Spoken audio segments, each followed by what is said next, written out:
Ultrasonic welding has been used in the electronics industry since the 1960s for welding things like aluminum, copper, and nickel, but typically only in small squares, maybe 1 millimeter by 1 millimeter.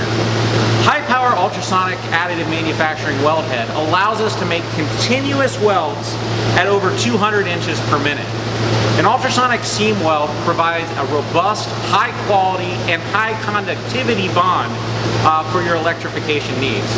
Ultrasonic additive manufacturing provides the strongest bond between many layers of metal foil.